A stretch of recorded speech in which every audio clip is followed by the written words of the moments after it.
É possível termos um organismo saudável em meio a uma organização deficiente? Como é que o senhor faz para lidar com essas demandas da organização, do organismo e do indivíduo? O senhor cuida da organização, o senhor cuida do organismo. Quem cuida do senhor? Como gerenciar conflitos na igreja? O que é maturidade espiritual e quais as marcas de uma igreja madura na fé? Quem vive a partir do convívio, do relacionamento, a partir do serviço dentro da igreja, não experimenta a verdadeira adoração, não experimenta o verdadeiro Cristo. E aí o Espírito Santo falou para o meu coração, falou assim: você não é o pastor da igreja, você é o cachorro. Você está aqui para latir. Latir, fazer a ovelha andar no caminho. O pastor é quem está lá na frente. Uau. E as pessoas, elas criam uma imagem que o pastor vai, com meia palavra, resolver a vida dela. Não vai. Graça e paz no Senhor Jesus Cristo, sejam todos bem-vindos a mais uma edição do programa De Cristão para Cristão. E hoje abordando um tema por demais relevante e fundamental para nós. Ser igreja, cuidando do organismo em meio à organização.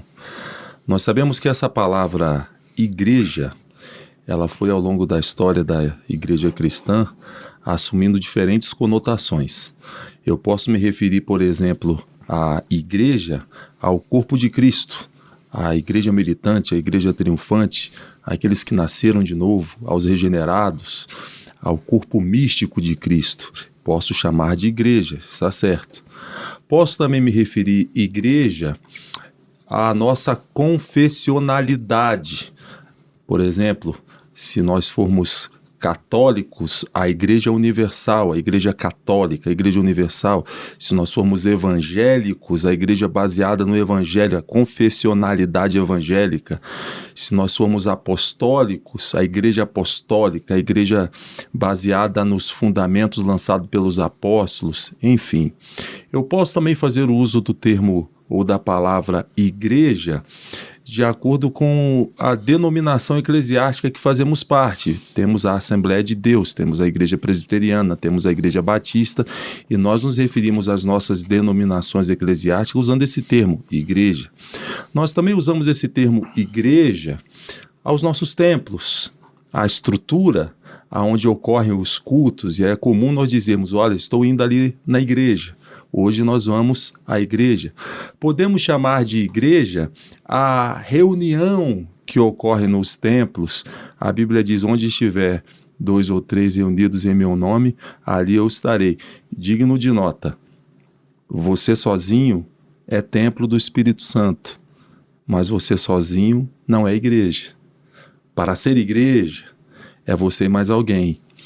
Então esse termo igreja, ele possui diferentes conotações. Fato é que entrelaçados em meio à igreja organismo está também o conceito de igreja organização. E aí nós temos o desafio. Qual é o desafio? É que a organização sirva ao organismo. Isso é saudável, porque quando o organismo passa a servir a organização, aí a gente passa a ter um ambiente tóxico. É sobre isso que nós vamos conversar hoje, cuidando do organismo em meio à organização. E o convidado para nos ajudar a pensar sobre esse assunto é alguém não menos especial. Ele é pastor, é obreiro há mais de 32 anos. É o presidente da Comissão de Ética da Assembleia de Deus de Londrina, responsável por todas as construções e reformas nos templos da Assembleia de Deus de Londrina, é o atual pastor de uma das nossas congregações, congregação do Quadra Sul, é marido da Imani, pai do Eliezer, William e Lucas. É uma potência potencializada, pastor Silvio Rodrigues. Seja muito bem-vindo, meu pastor, ao programa De Cristão para Cristão. Pastor Dantas, só você vai me colocar numa situação como esta. A paz do Senhor, pastor, a paz do Senhor a todos. Bom estar aqui. Eu sou um ouvinte assíduo do Cristão para Cristão e tenho passado por aqui personagens de alto nível. E agora me coube a mim representar a parte mais simples. Eu estou aqui, em nome de Jesus, para tentar ser útil naquilo que eu puder responder. Farei com sinceridade, com simplicidade e como realmente as coisas são. Pastor Silvio, é possível termos uma organização eficiente, uma igreja-organização eficiente, com um organismo doente, ou em meio a um organismo doente? Ou a gente pode também inverter a pergunta: é possível termos um organismo saudável em meio a uma organização deficiente? Eu vou tentar responder essa pergunta, pastor Dantas, em dois tempos. Primeiro, a sua pergunta se é possível termos uma organização eficiente dentro de um organismo doente. Eu disse que sim. Sim, por quê? Porque quando a organização ela sucumbe, o organismo, a igreja, quando eu tenho uma organização eficiente, mas ela se sucumbe, como eu respondi aqui, sim, é possível, quando a organização sucumbe o organismo à igreja. Já vislumbrei com grandes organizações muito bem administradas, mas, pastor, que deixaram a ortodoxia e abandonaram se pegaram à ortopraxia. Por exemplo, eu posso ter um organismo muito eficiente dentro da igreja, mas quando ele é envolvido pelo organismo da igreja, eu posso ter um organismo vivo, eficiente, bom, mas quando a ortopraxia ela vence a ortodoxia, aí nós temos um problema sério. Por quê? Porque a igreja tem que sobrepor, a igreja, as suas funções, o seu ministério, a vontade de Deus para com ela tem que sobrepor ao organismo.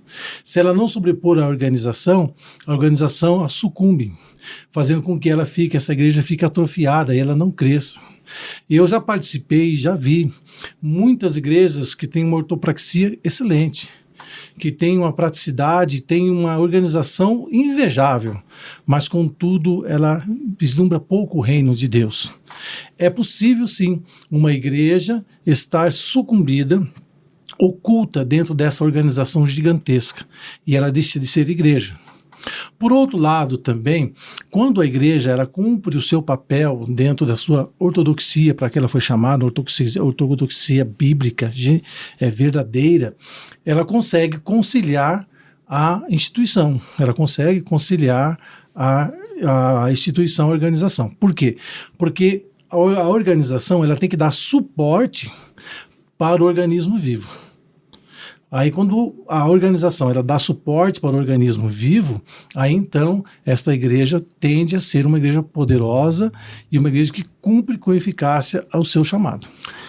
Pastor, de certa forma é um privilégio para nós hoje entrevistarmos o senhor, não só pelo fato do senhor ser um pastor, mas pelo fato do senhor ser um pastor em exercício. E o senhor é responsável, o senhor está em uma função delicada que é a coordenação das construções e reformas, etc. Ou seja, o senhor lida diretamente com as demandas da organização. Então vamos lá, o senhor tem as demandas da organização, o senhor tem as demandas do organismo e o senhor tem as demandas do indivíduo. Como é que o senhor faz para lidar com essas demandas da organização, do organismo e do indivíduo? Bom, como eu já disse na primeira pergunta, o pragmatismo religioso ele é complicado, porque quando eu quero fazer só aquilo que funciona, sem levar em conceito, sem levar em peso aquilo que realmente Cristo quer para a igreja, aí eu começo a ter problemas em dividir essas três situações. Essas demandas que o senhor mencionou, o indivíduo, a igreja e também a organização, a igreja, o organismo vivo, o indivíduo e a organização. Esse tripé ele é muito complicado. Como é que eu vou definir isso? Quem eu coloco em primeiro lugar? Primeiro que eu tenho que saber que demandas na igreja não são prioridades. A prioridade é aquilo que Cristo quer para a igreja. As demandas, elas sempre surgirão dentro do ambiente do indivíduo, da instituição e do organismo. Elas sempre serão bem visíveis e todos terão que conviver com essas demandas. Só que nós, como administradores, nós temos que ter, pastor Dantas, talvez eu seja simples na minha resposta, mas eu penso o seguinte, que não existe organismo vivo sem um indivíduo. Então, primeiro você forma um indivíduo para participar do organismo vivo, para depois ele participar da organização. Então, o que eu tenho que priorizar? Primeiro, o indivíduo. Excelente. O que Jesus fez? Jesus ficou 3 anos e meio formando indivíduos, para depois ele estabelecer o organismo, mas primeiro ele prepara o indivíduo. E se nós errarmos nessa colocação, se nós dermos vazão só para a instituição, sem pensarmos no indivíduo, o que nós vamos ter? Nós vamos ter um ajuntamento de pessoas que vão estar dentro de um contexto que eles não sabem por que estão. Então, primeiro eu penso que o indivíduo vem primeiro. E não se atende demandas de indivíduos em primeiro lugar.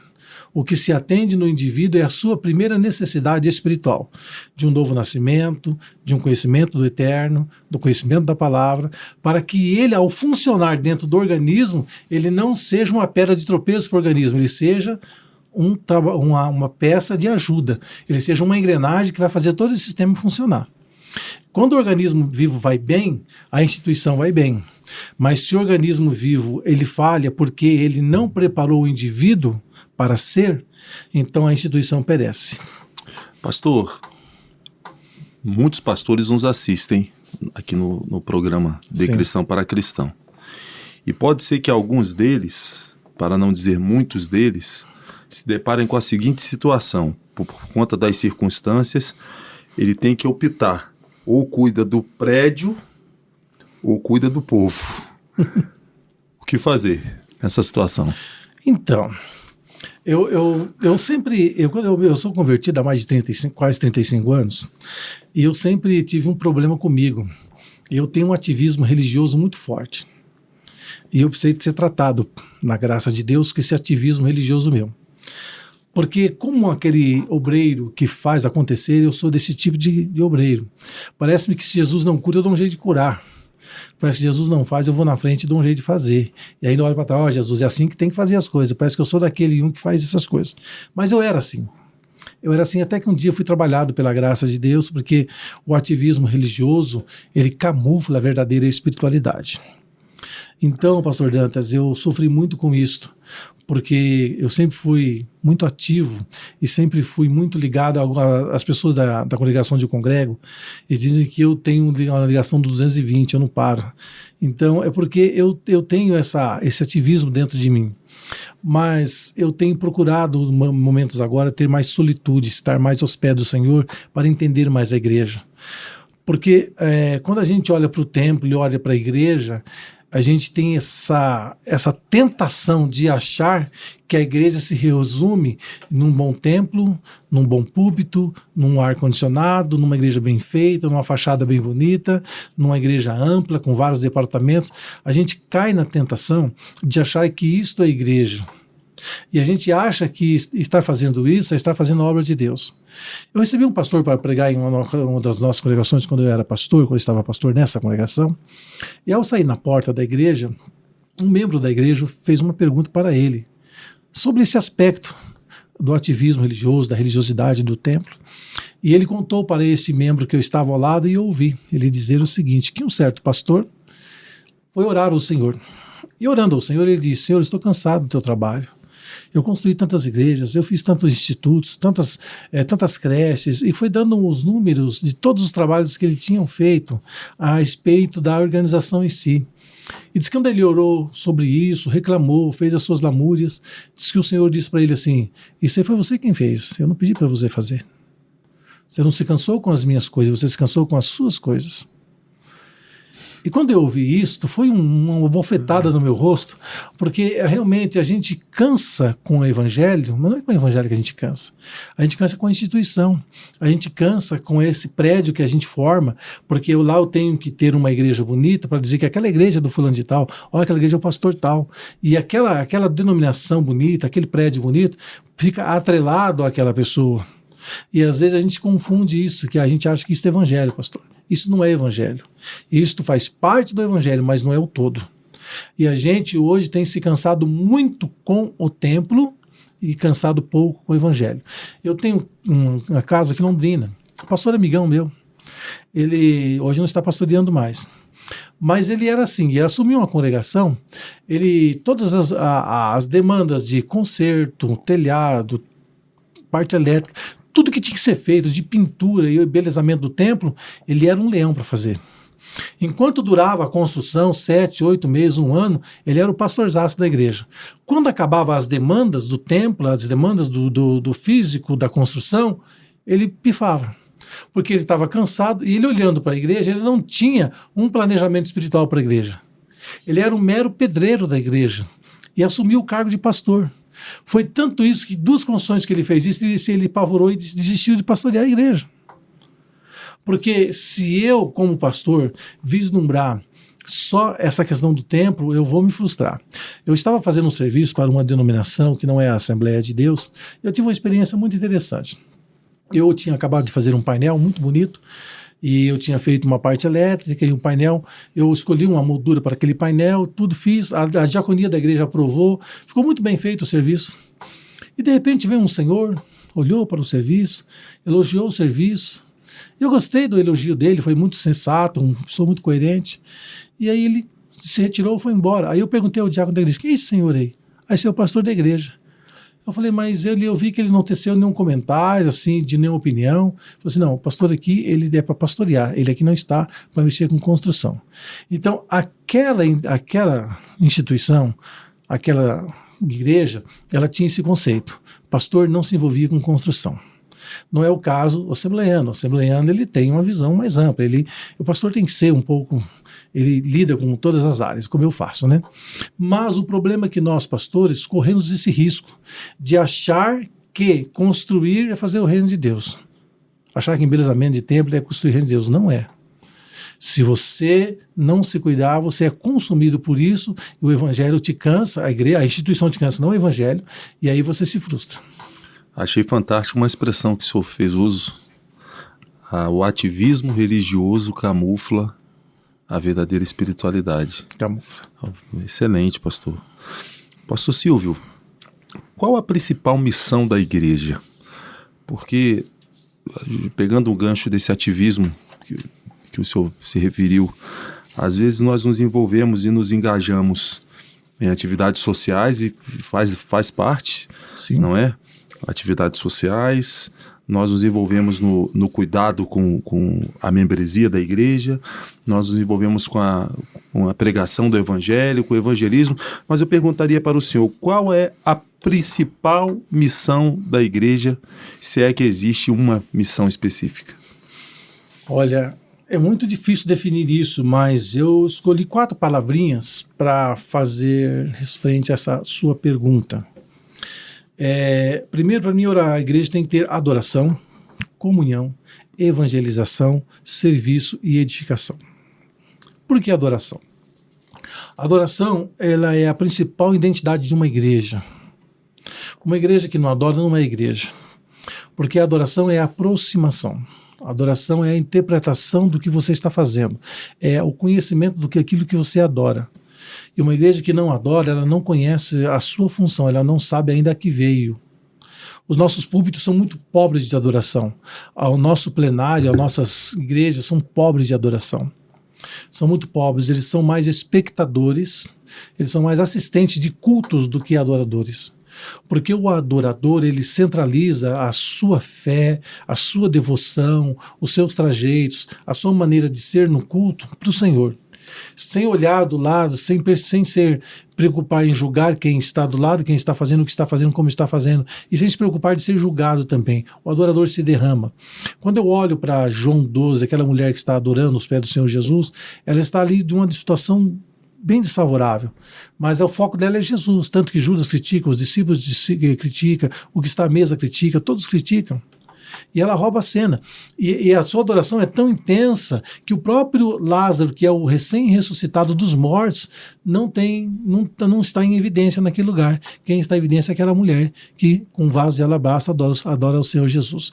Então, uma das missões primordiais da igreja é a adoração. A segunda é que a adoração leva à comunhão. Uma das missões da igreja é fazer com que os seus membros tenham comunhão. E nós somos muito pobres de comunhão. A igreja militante do Brasil hoje, a Assembleia de Deus e as demais igrejas são muito pobres em comunhão. Por que somos pobres em comunhão? Porque quando falhamos no primeiro aspecto da comunhão, da adoração, a comunhão fica devendo. Por quê? Porque nós só podemos ter comunhão com o próximo a partir de Cristo.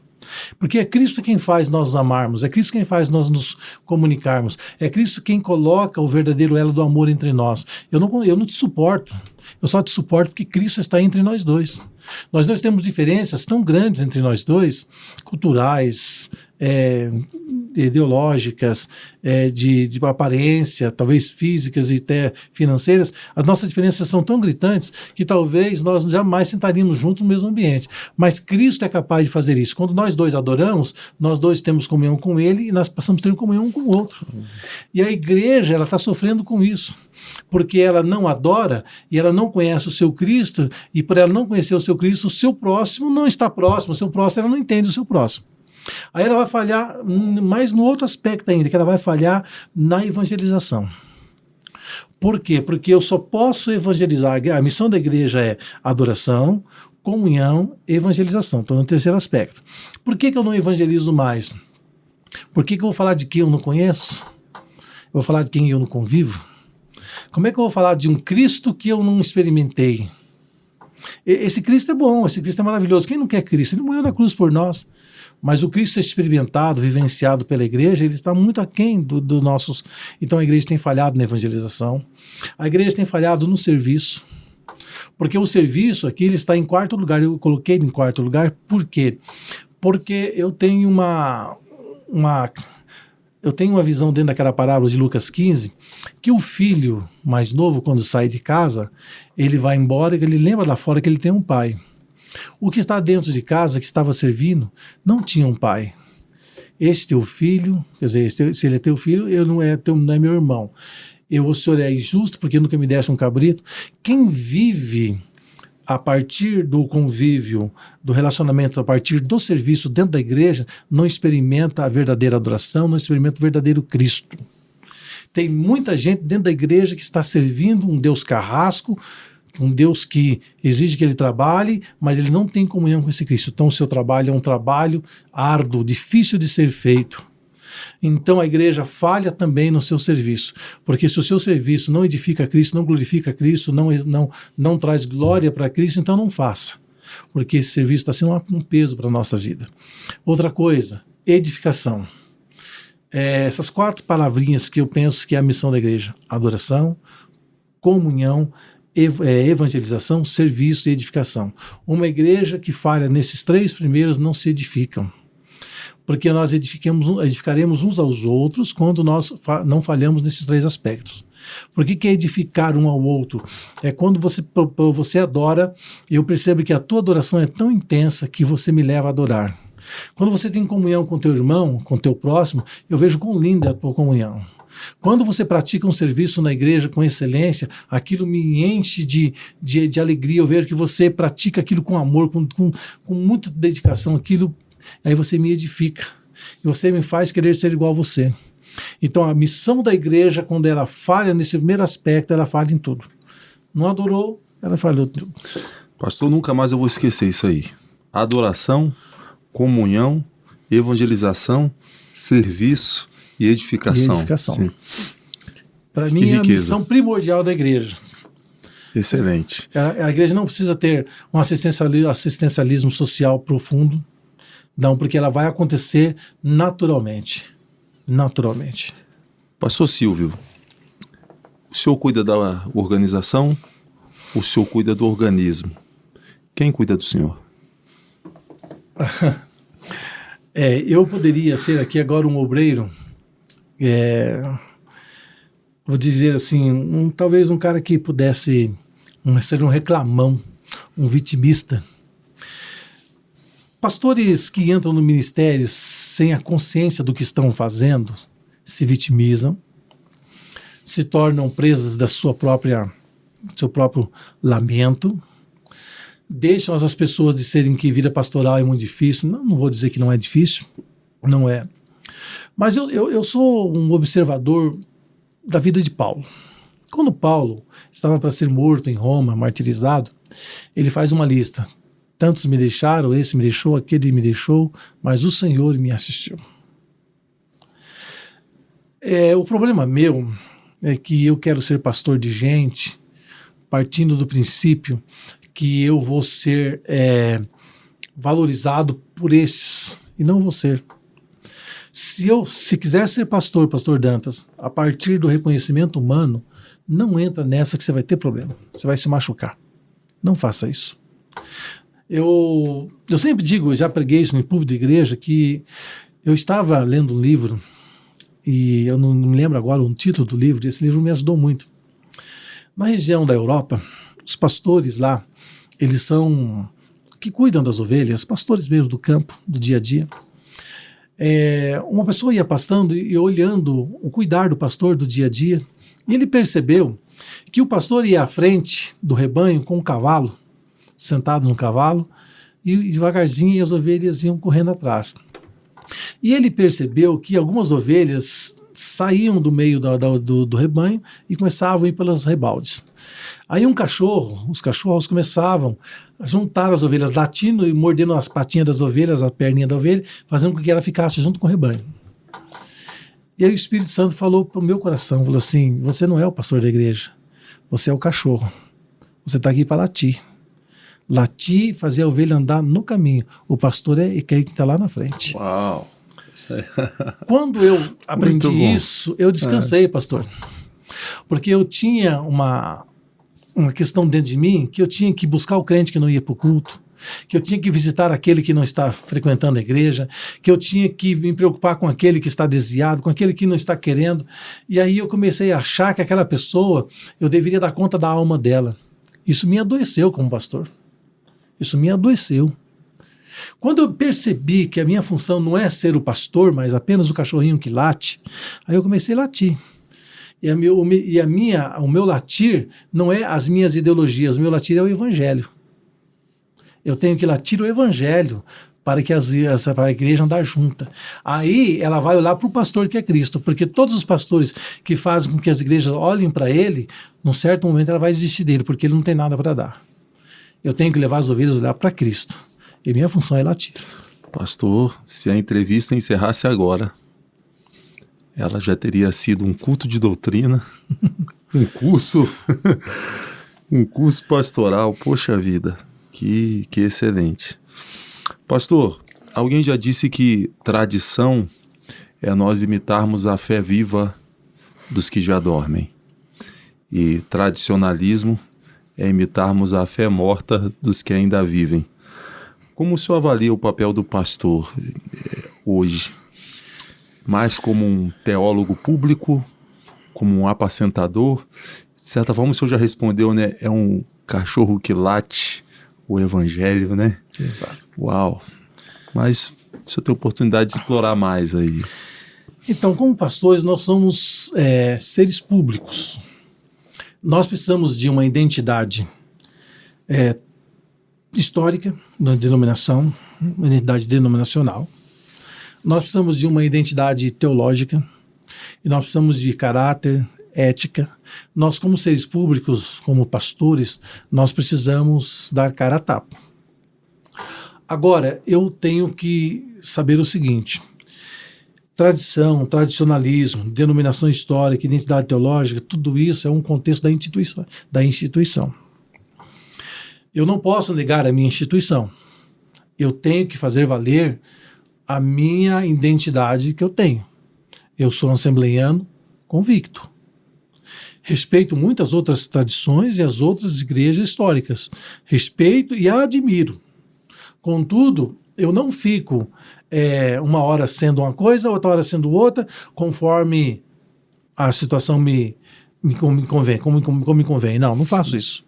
Eu sou assembleiano no meio de outros, sou assembleiano onde eu for, eu sou assembleiano. Eu tenho uma identidade histórica, eu tenho uma identidade doutrinária, eu tenho uma identidade que eu não abro mão dela. É uma identidade perfeita? Não é. É uma identidade que ela não tem erros? Tem muitos erros. Assim como as outras também têm. O problema é que aquele pastor que fica pastoreando uma igreja num determinado lugar, que ele não respeita a sua tradição, não respeita a sua condição histórica, ele não deveria estar ali. Primeiro, para mim ser um pastor de assembleia, eu tenho que me identificar com ela. Eu tenho que respeitar os que passaram antes de mim.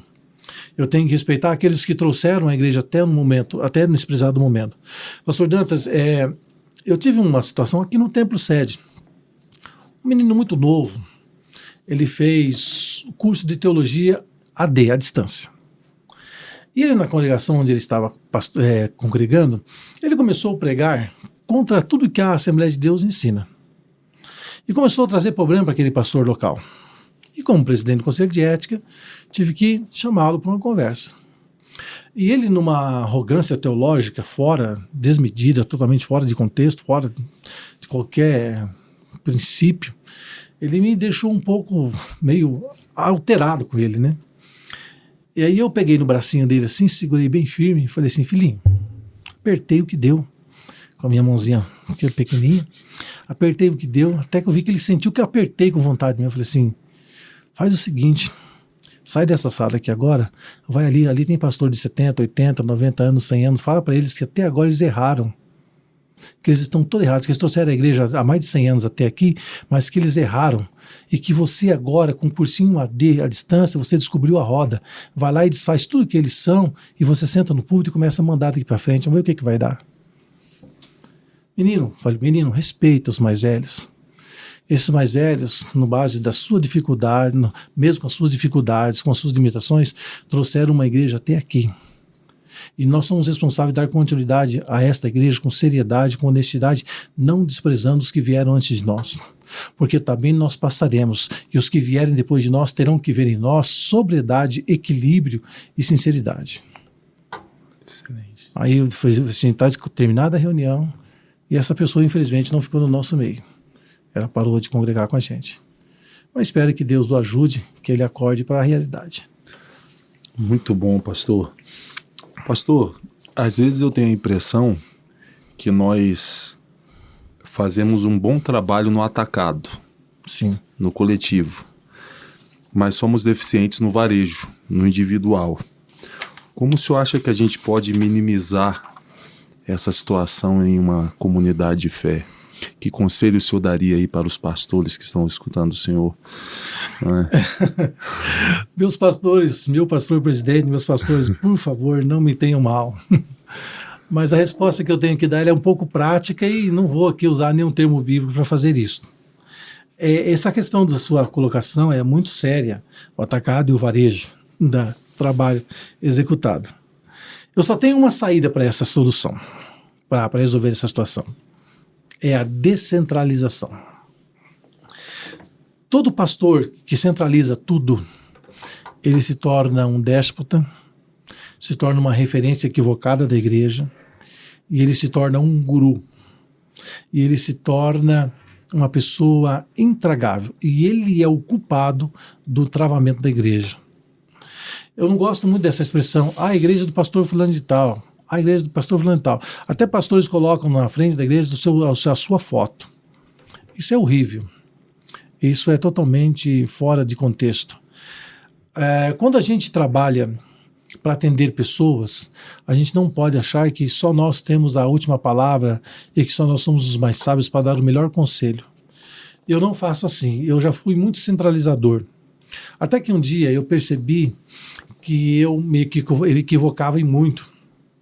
E quando eu comecei a ouvir pessoas mais novas do que eu, que eram mais capazes do que eu tive que ceder a entender que aquelas pessoas fariam um trabalho tanto quanto eu faço e melhor do que eu faço. Quando eu comecei a descentralizar as minhas funções pastorais, eu vi que eu descansei, eu vi que a obra cresceu e eu vi que as coisas ficaram mais suaves para todo mundo.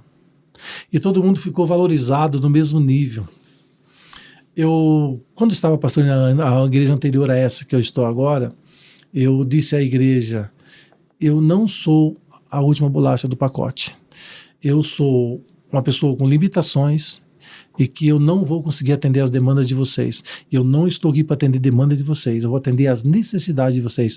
As demandas, os departamentos vão ver se dá para atender. Eu não estou aqui para atender demandas.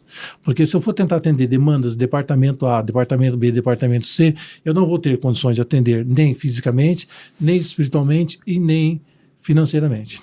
Então, o que eu vou fazer? Eu vou delegar para vocês, a autoridade para vocês resolverem as demandas de vocês dentro daquilo que vocês conseguirem fazer. Por quê? Porque às vezes aquilo que vocês perceberam no ambiente que vocês trabalham eu não percebi. Porque o pastor não tem que ter visão em tudo, ele não tem que saber de tudo, o pastor não tem que saber de construção, ele não é obrigado a saber de todas as coisas. Ele pode ter uma visão macro da coisa, mas ele não é uma pessoa que sabe dos pormenores das coisas. Por exemplo, eu tenho departamentos infantis, departamentos de jovens, departamento de crianças, departamento de idosos, departamento das senhoras. Por que eu tenho que dar um conselho para uma pessoa de fórum íntimo, sendo homem, sim, uma mulher da congregação, de uma idoneidade, com maturidade espiritual, pode fazer aquilo? Para que aquela pessoa não fique exposta ao pastor da igreja. Por que eu não distribuo para aquelas pessoas que têm condições moral, espiritual, social, para que elas possam me ajudar no trabalho?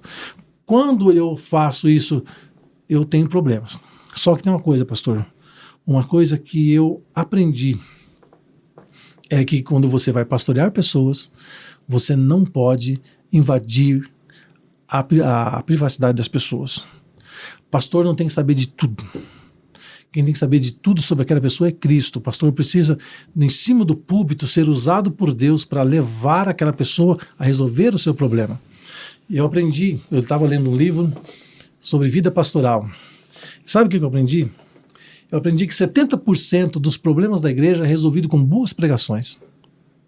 30% a gente resolve no dia a dia, no conselho, no gabinete. Mas 70% com um púlpito austero, com um púlpito puro, com um púlpito com bons pregadores, você resolve os problemas da tua igreja. Quando os púlpitos são mal frequentados, sobra muita coisa para o gabinete. Mas quando os púlpitos são bem frequentados, pouca coisa sobra para os gabinetes. Pastor, eu confesso ao senhor que eu preciso lhe parabenizar pela humildade, porque assumir isso que o senhor está assumindo aqui é preciso muita humildade. E que Deus possa fazer esta mensagem que está sendo ministrada, se o senhor me permitir dizer assim, que está sendo ministrada hoje aqui, chegar longe. Chegar longe. Que mensagem, que palavra maravilhosa, pastor. Infelizmente, nós precisamos rever esse conceito pastoral. Pastor não é o guru da igreja. Pastor não é. O pastor, ele precisa ser acessível à igreja, mas ele não pode ser o preterido da igreja. O preterido da igreja é Cristo. O preterido da igreja, naquele departamento, não precisa ser o pastor, pode ser o líder. Irmão, eu sinto muita felicidade, pastor, quando um pregador da minha igreja, um obreiro meu, que prega na igreja, e ele vai bem. E se ele for bem ao ponto da igreja gostar até mais dele do que eu sinto-me bem, sabe por quê? Porque eu sei que Deus me colocou num lugar onde eu tenho pessoas que estão me ajudando a fazer um bom trabalho. Eu vou contar uma experiência particular aqui para vocês. Eu estava pregando, dirigindo uma certa igreja, e às vezes eu saía para pregar em outros lugares. E a minha esposa ficava na congregação onde eu estava pastoreando. E ao buscá-la após o culto, tinha uma irmã muito honesta, uma irmã muito de Deus, uma senhora de Deus. Ela falou assim: pastor, eu estava pregando fora hoje. Você estava, irmã? Estava pregando fora. Pastor, o culto foi uma bênção. Pastor, o senhor não fez falta aqui. Ela me falou a primeira vez, aquilo me deu assim, um sentimento assim, de rejeição, um sentimento assim ruim, né? Mas não parou aí. Uma segunda vez, ela falou a mesma coisa: pastor, o culto estava uma bênção. Nem sentimos a sua falta. E eu fui com aquilo no coração, e aquilo me doeu o coração. Aí o Espírito Santo ministrou para mim assim: que bom, né, que você não fez falta. Porque o dia que você fizer falta na igreja, não é Cristo o Senhor da igreja, é você. Que bom que o seu trabalho está dando tão certo que você já pode terceirizar outros trabalhar, e o seu trabalho deu certo. Pastor, o Espírito Santo falou isso comigo. Trabalhou isso dentro de mim. Isso é uma aula para nós. Aquilo que era para me agredir, foi para me edificar. O senhor me fez lembrar agora de duas experiências. Uma foi na congregação que o senhor está pastoreando. Eu tive o privilégio de ministrar na congregação pastoreada pelo pastor Silvio. E aí, quando acabou o culto, dentro do carro, eu perguntei para minha esposa, né? Falei: princesa, como é que foi o culto? Ela: amor, você está muito filosófico assim, muito... Eu falei: E aí o senhor tinha convidado ela para cantar no outro dia, no culto Ciclo do de dia oração. Isso, exatamente. Aí no dia seguinte, o senhor foi o pregador. Aí eu fui lá, passei na igreja após o culto para buscar ela. Quando ela entrou no carro, Princesa, como é que foi? Ela, uma benção, o pastor deu. Eu falei, ué, e ontem? E ontem? E ontem? Mas a outra experiência que eu lembrei foi no velório do meu pai. O velório do meu pai, a igreja sangrou. A igreja sangrou. E em meio àquela contrição, um dos pastores que estavam presentes no velório, ele foi dar uma palavra e ele disse assim: eu quero dizer à igreja que o pastor da igreja continua vivo. Jesus continua Vivo. pastoreando a igreja. E nunca mais eu esqueci dessa expressão, e o senhor me fez lembrar agora dessa experiência. Pastor, como gerenciar conflitos na igreja? Existem conflitos de diversas ordens, graus de complexidade diferentes, e querendo ou não, o pastor na igreja ele vai lidar em algum momento com isso. Como gerenciar esses conflitos na igreja? Pastor, nós temos nos perdido nesse aspecto. É uma autocrítica que eu faço dentro do meu próprio contexto de pastorado. Nós temos deixado de resolver os conflitos a partir da Bíblia. Nós temos tentado adequar para as duas partes saírem bem, quando na realidade não é para ser assim. A gente precisava colocar a Bíblia como divisor de águas, como norte para esses conflitos, e todos terem que se adequar a esses conflitos em que a Bíblia dá um norte para isso. Mas nós, para não perdermos pessoas, nós temos tido aquele meio termo, aquele gerenciamento da democracia. Eu posso estar errado no que eu vou falar para o senhor agora, pastor, e as pessoas podem não concordar comigo se vão ouvir isso aqui. A igreja não é democracia. A igreja é teocracia. E ela tem como regra de fé a palavra de Deus. O problema é que nós, como pastores, quando a gente vai gerenciar conflitos, a gente está tentando deixar as duas partes em conflitos saírem satisfeitas. Não tem como. Alguém está errado nesse conflito. Porque se já existe o conflito, as duas partes já estão erradas. A gente precisa trazer essas pessoas à luz da palavra para que elas possam ser gerenciadas pela palavra, para que haja conversão e haja renovo e haja transformação. Porque todas as vezes que eu tento, para não perder você, eu tento apaziguar uma situação, camuflando os teus erros e dizendo para você que está tudo bem, o Senhor é contigo, eu estou sendo um péssimo pastor. Eu não tenho que te agredir, eu não tenho que te dizer o que eu penso, te surrar, falar mal de você, não. Eu tenho que pegar, irmão, o que a Bíblia diz? A Bíblia diz isto, isso, isso. Dá para o irmão se adequar ao que a Bíblia diz?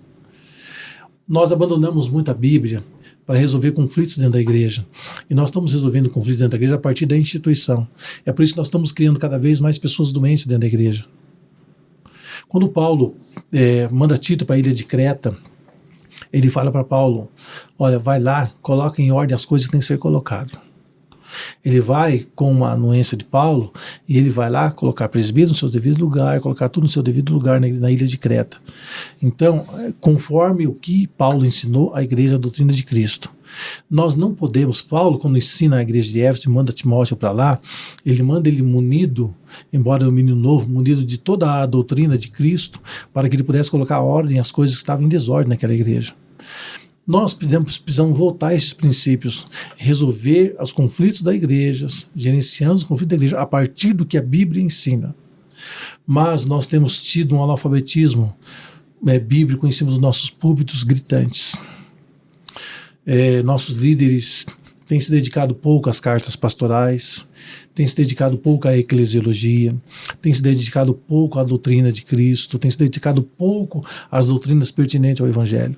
E aí, quando vão resolver as coisas, resolvem a partir da tradição, resolvem a partir do tradicionalismo, resolvem a partir do uso e costumes. E aí, pastor, em vez de resolverem, criam mais conflitos. Então, só se gerencia conflitos a partir de uma doutrina sadia, biblicamente, teologicamente dizendo. O que é maturidade espiritual e quais as marcas de uma igreja madura na fé? Muito bem. A maturidade não é fácil de ser alcançada. Primeiro, porque você tem que ter tempo para amadurecer. Ninguém nasce maduro. Todos nós nascemos um botãozinho, criamos uma carcassinha, aí vai tendo o seu volume, até a gente se tornar maduro. Aí eu escrevi algumas frases aqui, ó. Quando é que a gente se torna madura? Quando percebemos que não podemos mudar os fatos. O imaturo, ele acha que todas as coisas têm que se equacionar ao seu pensamento, se equacionar à sua vontade. O maduro em si, ele não faz isso. O maduro, ele percebe que certas coisas são imutáveis, que são normais. Segundo, é um processo que faz parte do crescimento. É aprender a abrir mão dos nossos direitos e ficar a favor dos menos favorecidos. Porque quando eu sou maduro, pastor, eu paro de brigar, eu paro de me defender. Quando a gente é maduro, a gente não fica mais entrando em bola dividida, sem necessidade. A gente não coloca o pezinho lá para quebrar à toa. Quando a gente é maduro, a gente para de achar que a gente tem a última palavra, que a gente tem razão para tudo. Sabe quando o líder é maduro, pastor? Quando o líder tem mais ouvido do que boca. Sabe quando o líder é maduro? Quando ele fala menos e fala de uma forma calma, tranquila, sem alterar a voz. Sabe quando o líder é maduro? Quando ele não trata as coisas com avidez. Ele não é muito rápido para resolver. Então a maturidade é uma coisa que se alcança com pouco tempo, com muito tempo. Os frutos do Espírito, por exemplo, ele é um resultado da maturidade.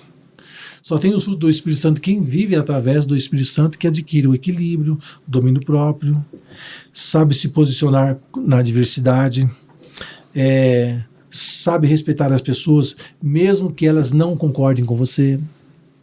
O maduro, ele não desrespeita a opinião do próximo, ele sabe ouvir o próximo, mesmo que ele não concorde. A maturidade, por falta de maturidade, nossos púlpitos estão doentes. Por falta de maturidade, as nossas lideranças, os departamentos brigam entre si.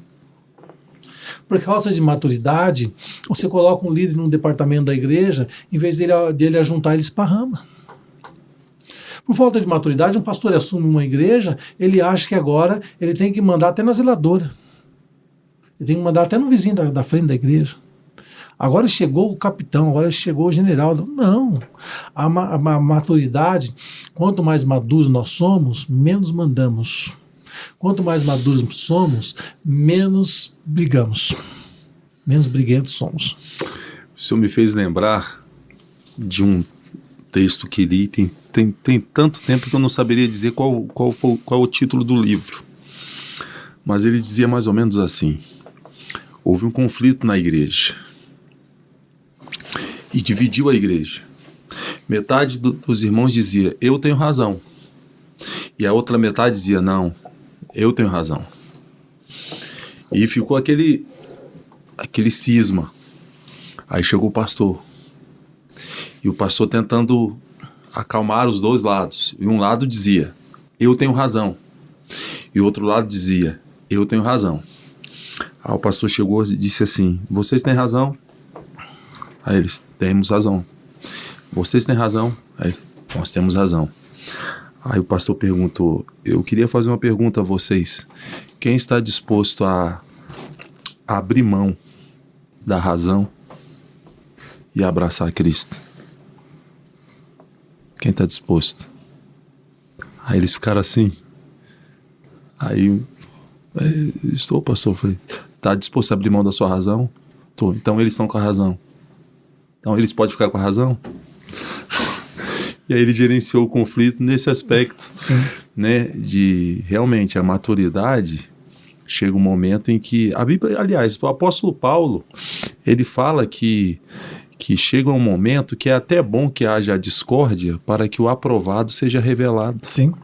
Porque a forma como o senhor vai reagir à discórdia, muitas vezes abrindo mão da razão. Da razão. Não é de estar certo. Quando eu falo razão, de projetar aquela imagem de estar certo para que haja paz. Até porque, pastor Dantas, a razão, uma das características da razão é não se impor. Quem tem razão, ela por si só ela se resolve. Porque quem tem razão e prevalece em cima dela, e bate em cima dela, e faz ela prevalecer, ele já foi um truculento e ele já perdeu a razão. O fato de você fazer sua razão prevalecer à custa da inoperância do outro não saber que também está errado, aí você impõe, você castiga o outro porque você acha que está com razão, você já perdeu a razão. Porque a razão, ela deve ser percebida sem a violência. Quando a gente impõe violência para que a razão seja imposta, a gente coloca a violência nela para que ela seja, aí então ela já perdeu a sua beleza. Porque a razão por si só, ela tem que ser vista por si só. Ninguém tem que ter razão. Nós temos que ter humildade, nós temos que ter tratos no amor. Paulo fala sobre isso, né? Eu gosto muito do que Paulo fala em Filipenses capítulo 2. Ele fala assim, que haja em vós o mesmo sentimento que houve em Cristo Jesus. A palavra ali, sentimento, é phroneter no grego, que quer dizer desprendimento. Que vocês se desprendam de si mesmos, das vossas razões, dos vossos direitos, da vossa posição. Assim como Cristo desprendeu-se da sua glória, de ser o Cristo, de ser o príncipe, de ser o Filho de Deus, deixou a sua glória, desprendam também da vossa razão, desprendam-se dos vossos direitos, assim como Cristo desprendeu-se. Então nós precisamos esvaziar-nos nós mesmos para que o outro seja acolhido. Esse cabo de guerra na igreja, a quem interessa, pastor? A quem interessa esse cabo de guerra na igreja, entre os departamentos, entre o púlpito e a igreja, entre os do púlpito? A quem interessa? Só a um, ao inimigo. Quando uma igreja está em guerra, em cabo de guerra, essa igreja perdeu toda a sensibilidade, ela perdeu toda a sua condição bíblica de vida, ela não pode nem ser chamada de igreja. Então, quando as pessoas começam em cima dos seus cargos tripudiar o outro, ele está totalmente fora de contexto, ele não sabe o que é essa igreja. Pastor, nós comemoramos em outubro 504 anos da Reforma Protestante. Após 504 anos, o senhor acha que precisamos de uma nova reforma? Se sim, em que aspectos? Pastor Dantas, os queridos ouvintes, pelo amor de Deus, não me queiram mal. Mas eu pontuaria algumas reformas que precisamos ter. Em alguns aspectos, principalmente na liturgia de nossa igreja, na liturgia de cultos. A nossa liturgia, ela precisa ser pensada, repensada. A nossa liturgia está muito humanista. A nossa liturgia está muito centralizada no homem. Nós precisamos rever a nossa liturgia urgentemente. Eu digo que a nossa liturgia, ela se tornou narcisista. Narcisista. Nós temos muito culto a personalidades. Nós temos muito cultos onde as pessoas, se não tiverem o seu tamanho, o seu direito ali de fazer, apresentar, para ele não teve culto. Então a nossa liturgia precisa ser revista urgentemente. Então é um outro aspecto. Segundo, a nossa teologia, ela precisa largar a mão de ser tão acadêmica e voltar a ser mais bíblica. A nossa teologia se perdeu dentro dos bancos de faculdades, das academias evangélicas da vida, e aí destruíram a igreja lá. E eu participei de algumas aulas da teologia em que os professores sabiam falar de tudo, menos de igreja, menos do Cristo vivo. Então, as teologias precisam ser revistas. Essas teologias que não são cristocêntricas precisam ser tiradas do nosso púlpito urgentemente. Urgentemente. Outra coisa que eu gostaria que tivesse uma reforma, talvez se pudesse ter, no assistencialismo social. A igreja, ela não é uma igreja de assistência social, mas ela precisa fazer assistência social. Mas ela tem critérios para isso, ela tem padrões bíblicos para isso. E nós precisamos voltar aos primórdios da igreja, que existia uma crítica da igreja dos primeiros séculos, que criticavam muito a igreja. Mas a igreja era muito elogiada nos palácios, porque eles diziam o seguinte, os governadores diziam o seguinte: esse povo é tão bom, esse povo é tão bom, esses cristãos são tão bons, que eles não cuidam só dos seus pobres, mas cuidam dos pobres também do governo. A gente precisa voltar a ser aquela igreja que é bem-vinda na sociedade. Não aquela igreja que se centraliza só dentro de um ambiente de culto. Essa igreja precisa ser uma igreja que saiba apoiar todos os eventos sociais da comunidade. Eu, quando estava pastor de outra igreja, eu limpava a praça da igreja. Eu varria a praça da igreja, lá da igreja. Eu capinava a praça da igreja. Eu troquei o alambrado da igreja. Eu limpei lá várias vezes a praça da igreja e capinei junto com os irmãos da igreja. Tinha creche lá na região lá que estava caindo os pedaços. Nós juntávamos os irmãos e ia lá, arrumava as creches da igreja, com o dinheiro da igreja, com diária dos irmãos, com o tempo dos irmãos. A igreja precisa ser relevante onde ela está. A igreja precisa ter essa reforma também. Ela precisa largar de ser essa espiritualidade centralizada dentro do púlpito da igreja, dentro do culto da igreja. Essa espiritualidade precisa ser vista em obras lá de fora. Uma coisa que eu também pensaria em reformar. Reformaria também a pregação. A pregação da igreja ela precisa ser reformada. Por quê? Porque hoje nós, vamos supor, o senhor é um pregador, um exímio pregador, gosto muito de ver o senhor pregar. Eu também prego, dentro da minha modesta simplicidade, eu também prego. Mas qual é o primeiro pensamento que vem na sua mente quando você vai preparar um esboço? O que eu prego? Como é que eu prego? Se eu pregar isso, eu vou desagradar fulano. Se eu pregar aquilo, eu vou trazer problema para aqui. Eu não posso pregar isso porque tem um problema exposto aqui. A gente fica tentando achar que quem tem que dar mensagem para a igreja é o pastor da igreja. A gente pouco pergunta a Jesus, o que a tua igreja precisa ouvir? E nós hoje estamos pregando mensagens para trazer coceira nos ouvidos das pessoas, para as pessoas nos aplaudirem, para bater nas nossas costinhas. Que mensagem, pastor, hoje, hein? A gente está precisando, a gente está atrás disso. Então, uma das reformas que eu gostaria que a igreja tivesse hoje é a reforma na pregação. Outra reforma que eu gostaria, no evangelismo. A igreja precisa repensar o seu modo de evangelizar. Nós estamos vendo em um momento muito difícil, que já não funciona mais o porta a porta. A igreja tem que se reinventar de novo na modo de evangelismo. Então, precisa de repensar. E também, nós temos que colocar a cabecinha para fora. Eu sempre digo para os meus obreiros, auxiliares que estão comigo, meus irmãos, não ponham um tapinha nos olhos. Coloca a cabecinha para fora da janela, vê como é que a vida está passando. Por que aquela igreja está enchendo? Por que aquela igreja está funcionando? O que está acontecendo lá? Ah, pastor, lá tem muita coisa ruim. Não, mas o que tem de bom? Porque às vezes, pastor, nós somos assim. Nós estamos indo bem. Mas só porque o outro está indo bem, então a gente acha defeito para criticar por que o outro está indo bem. E aí a gente defende o nosso fracasso em cima do nosso tradicionalismo, em cima do nosso modo de pensar, do nosso modo de ser lá atrás, e a gente deixa os outros andar para frente, ganhar, crescer, e nós ficamos sentando em cima das nossas razões e nós não crescemos. Nós precisamos pensar como igreja. Nós não estamos aqui numa disputa mercadológica de evangelho no Brasil, não. Mas como igreja eu tenho que prestar contas do meu talento. Se eu recebi 1, se eu recebi 2, se eu recebi 5. Eu tenho que dar conta. Pastor, gabinete pastoral. Quão importante é esse momento de atendimento onde o membro tem esse espaço, esse momento de chegar diante do pastor e ali ele compartilhar batalhas, fraquezas, pecados, desafios e etc. Quão importante é o atendimento pastoral hoje nas nossas comunidades, esse gabinete pastoral? Me perdoe, meus ouvintes, se eu vou ser um pouco duro agora. Gabinete pastoral não é para todos.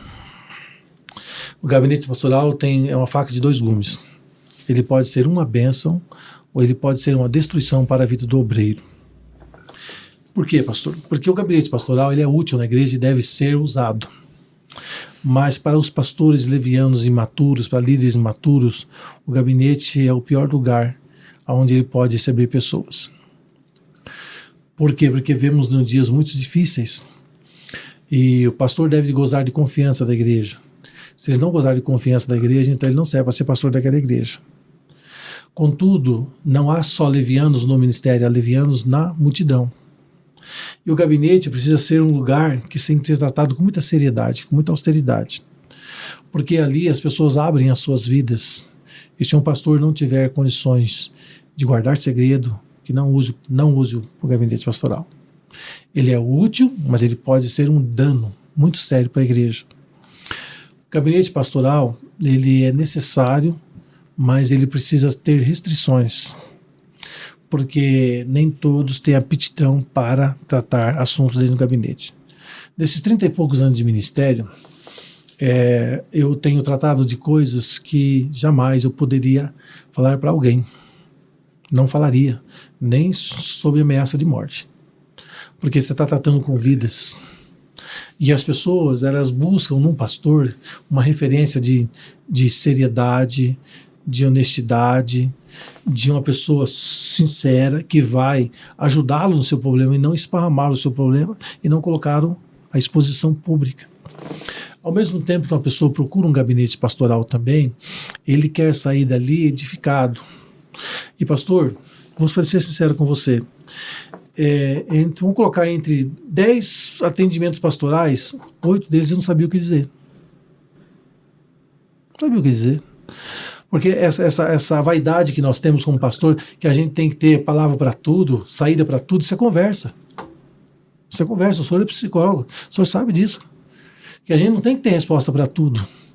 E as pessoas, elas criam uma imagem que o pastor vai, com meia palavra, resolver a vida dela. Não vai. E às vezes você cria um ambiente na igreja que o pastor é o cara, que o pastor vai te dar uma palavra que vai resolver a tua vida num piscar de olhos. Não é verdade.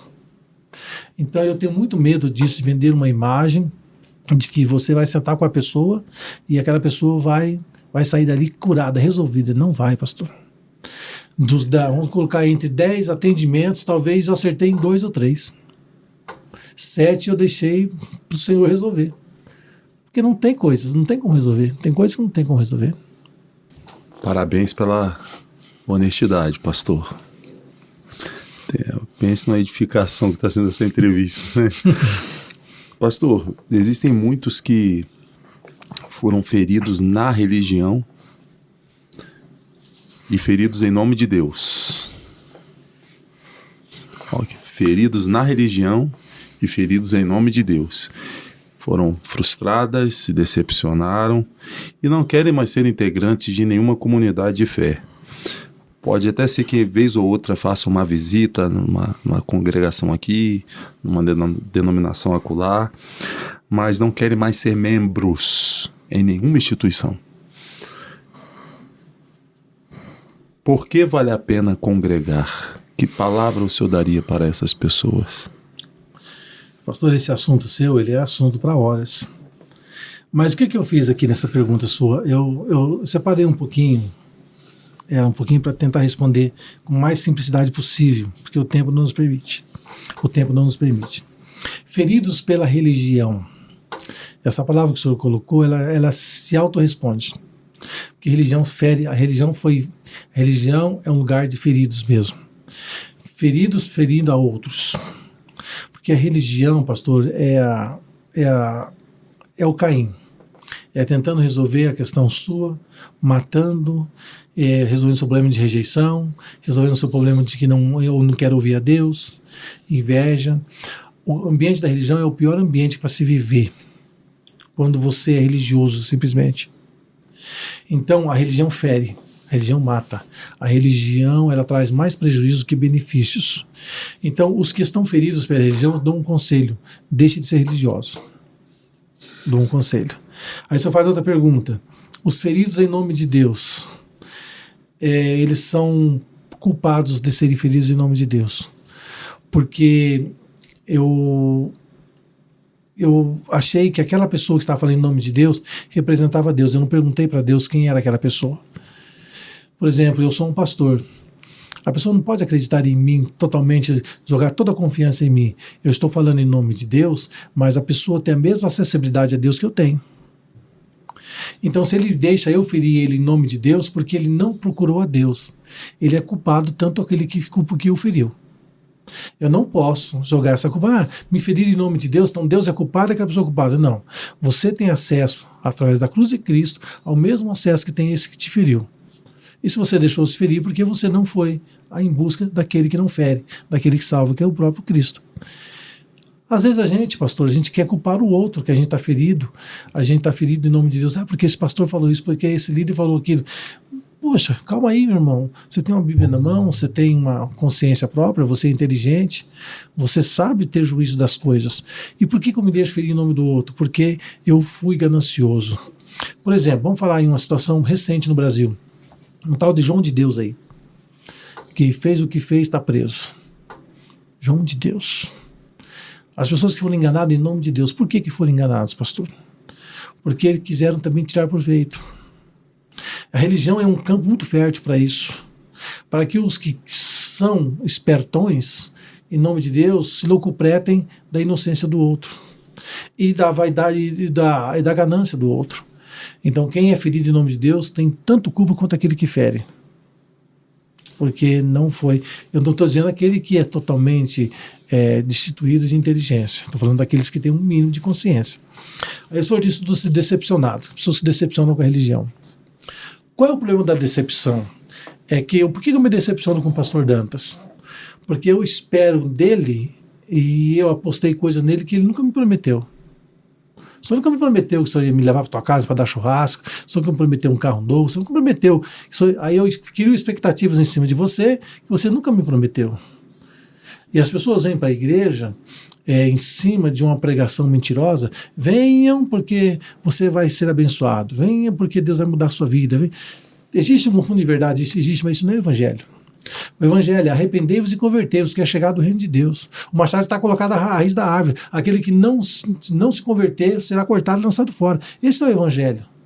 É o evangelho para vir para Cristo. Não é o evangelho para você ser beneficiado, ter carro novo, ter benesses. Não é esse o evangelho. Aí eu me decepciono, por quê? Porque eu sou atraído pelas minhas próprias vontades, eu sou atraído pela minha ganância. Aí eu chego aqui, a coisa não funciona porque não funciona mesmo, aí eu me decepciono. As pessoas estão decepcionadas com a religião porque eles criaram expectativa em cima da religião. Criaram expectativa em cima de homens que mentiram para eles. Pastor Dantas, o senhor é um homem de Deus, mas eu sei que em um momento ou outro você vai falhar. E você não vai ser menos homem de Deus para mim quando você falhar. Você vai ser tanto homem de Deus quando você estiver certo e quando você estiver errado. Por quê? Porque um homem de Deus não é feito só de acertos. Senão Pedro não seria o melhor apóstolo da igreja. Paulo não seria esse apóstolo que ele é hoje.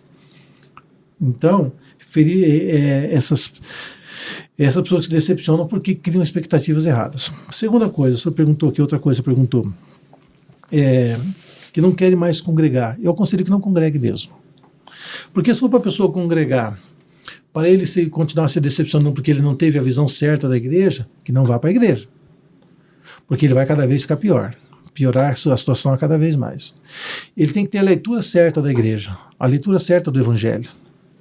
A igreja, ela não é um lugar de gente perfeitas. A igreja, eu tenho o meu pastor Gregório Pepilhaskov, que já descansa no Senhor, ele sempre dizia para nós, a igreja ela tem pronto atendimento, pronto socorro, tem o quarto, ela tem a UTI, a CTI, e infelizmente ela também tem o necrotério. A igreja é feita desses doentes. E nós estamos aqui para atender essas pessoas dentro dos seus quadros, né? E outra coisa, assim, vale a pena congregar? O senhor perguntou. Claro que vai. Congregar ainda nesta igreja doente, nessa igreja complicada, ainda é o melhor lugar do mundo. É o melhor lugar do mundo. Pastor, a mensagem pode não me preencher naquela noite, mas um cântico eleva a minha alma. Talvez naquele dia o cântico não foi bom, quem cantou desafinou, mas a mensagem preencheu a minha alma. Às vezes nem o cântico, nem a mensagem naquela noite foi coisa, mas uma criança foi lá na frente, ao exercitar o seu louvorzinho lá na frente, aquilo preencheu o meu coração. Tem gente, pastor, que tem um olhar muito crítico para a igreja, porque não sabe olhar a doçura que é uma igreja. Uma certa vez, pastor, eu vou falar uma coisa aqui, uma coisa muito pessoal, muito particular, mas não tem vergonha de falar, não. Eu estava visitando uma pessoa que não estava indo no culto mais. E essa pessoa estava sem congregar, sem tomar Santa Ceia. E eu perguntei, irmão, você não vai para a igreja mais? Ele falou assim, eu não vou naquela igreja sua não, pastor, a sua igreja é isso, é isso, é isso, é isso, é isso, é isso. Mas teceu vários comentários negativos da igreja. Eu levantei da cadeira e falei assim, pastor, levantei da cadeira e falei assim, irmão, lava tua boca para falar da igreja. Você não sabe o que está falando. O senhor está falando de umas irmãzinhas de cabeça branca que no dia a dia delas, elas têm que conviver com maridos viciados, com filhos drogados, com filhos na cadeira de roda, e que elas separam uma hora da noite para ir ensaiar, para no domingo cantar um louvorzinho desafinadinho, mas que ela fez com tanto sacrifício e que Deus recebe. Você não sabe o que é uma juventude abrir mão do pecado, da vaidade que está aí fora, de toda essa bagunça que está aí fora, ir para a igreja e se concentrar em Cristo e abrir mão de viver uma vida sórdia aí fora por causa de Cristo. Você não sabe o que é isso. Você não sabe o que é a vida de um obreiro que tem que gastar noites e noites estudando a palavra de Deus depois de um dia exaustivo de trabalho, para ter que pregar numa congregação um dia à noite. Às vezes nem teologia tem, mas ele se dedica tanto, que Deus usa tanto. Lava tua boca e falar da igreja. Então, pastor, eu tive que ser duro naquele dia, porque a igreja é tudo isso, é toda essa gentinha complicada, cheia de problemas, mas que Cristo amou, que Cristo lavou com seu sangue, e que é esse pessoal que vai estar na eternidade com Cristo para sempre. Uau, pastor. Essa entrevista está sendo um gabinete pastoral. Pastor Silvio, para os frustrados consigo mesmo, fracos, caíram, por algum motivo tropeçaram e desistiram. Sim. Ou estão a ponto de desistir. Por algum motivo estão assistindo essa entrevista agora. Certo. Que palavra o senhor daria para essas pessoas? Bom, para os frustrados, eu diria que eles perdoassem a si mesmos. Porque a pior frustração não é com o outro, é comigo mesmo. Você já se frustrou consigo? Porque eu já me frustrei comigo. Pastor, eu achava que eu era o cara. E quando eu errei, quando eu tive os meus percalços, as minhas dificuldades na vida, como qualquer um tem, eu me odiei e me coloquei no meu devido lugar. Foi um santo remédio eu me frustrar comigo mesmo. Sabe por quê? Porque aí eu sei que eu sou tão pobre quanto o outro, que eu sou tão carente quanto o outro. Então, a frustração, ela é um santo remédio. Você que está frustrado consigo mesmo, se perdoe. Se perdoe. Aí o Senhor diz para os fracos e caídos, quem não cai? Quem não é fraco? Quem? Você olha para o Evangelho, você vê um João Batista preso na cadeia. João Batista preso na cadeia. Aí ele manda os seus mensageiros a Jesus, és tu ou esperamos outro?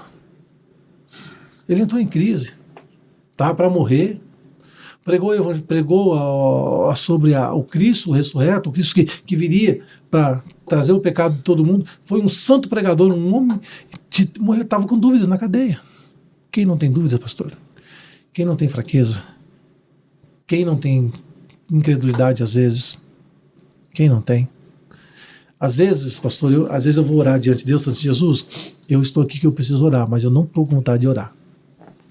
Jesus, eu estou aqui que eu preciso orar porque eu sou pastor, eu preciso de uma palavra para dar para a igreja, mas eu estou com preguiça, eu estou cansado, eu estou aqui para orar, mas eu não estou com nenhuma vontade de orar, Jesus. Irmão, a coisa mais linda do mundo é você andar com transparência, quem você é. Essa religiosidade que a gente vende nos púlpitos da igreja, isso é muito complicado. A gente tem que ser mais honesto, mais sincero, mais puro, né? Então, quem não cai, quem não tem fraquezas? João Batista disse, és tu, depois de ter apontado que tu és o Filho de Deus, o Cordeiro de Deus que tira o pecado do mundo, viu a pomba descer o Espírito Santo descer em forma de pomba, ouviu a voz do Pai, esse é meu filho amado em quem me compraz.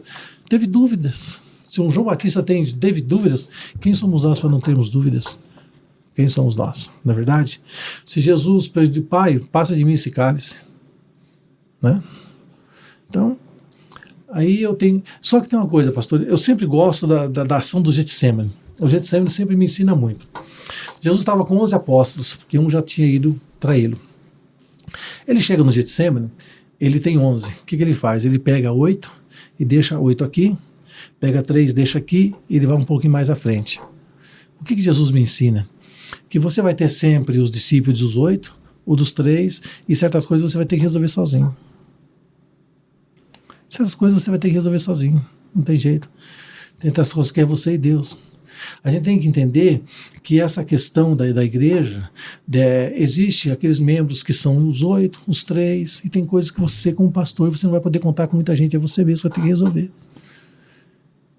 Então a gente gostaria de ter uma igreja perfeita, unânime, mas não vai ter nunca. Isso não faz parte da igreja. Aí a sua pergunta tropeçaram por algum motivo. Aí eu escrevi aqui, esqueça o motivo. Só reconheça que eu reconheço o tropeço e levante.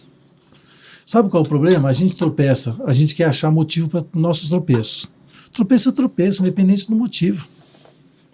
Reconheça que tropeçou e acabou, esquece os motivos. Vai ficar sempre mastigando o mesmo motivo, mastigando as mesmas dores, as mesmas lamúrias. Vai só ficar sofrendo eternamente, né? Você escreveu aqui, desistir ou ainda estão para desistir. Desistir é uma escolha. Você pode desistir ou não pode desistir, você que escolhe. Eu escolho não desistir. Porque tem aquela imagem não sei se você já viu na internet, a pessoa cavucando para chegar no diamante, né? E quando ele está faltando 10 centímetros para cavucar as duas últimas picaretadas, ele desiste e vai embora. Tem pessoas que desistem quando está quase chegando. Não desista nunca. Desistir não é bom. Desistir é sinônimo de fracasso e derrota. Nunca desista. Se arraste, mas vai firme. Pastor, já é uma tradição em nosso programa, independente do tema que está sendo abordado na entrevista, nós sempre concluímos a entrevista com essa pergunta a todos os convidados que por aqui passaram. Pergunta essa que eu vou fazê-la agora ao senhor. Pastor, o que é o Evangelho?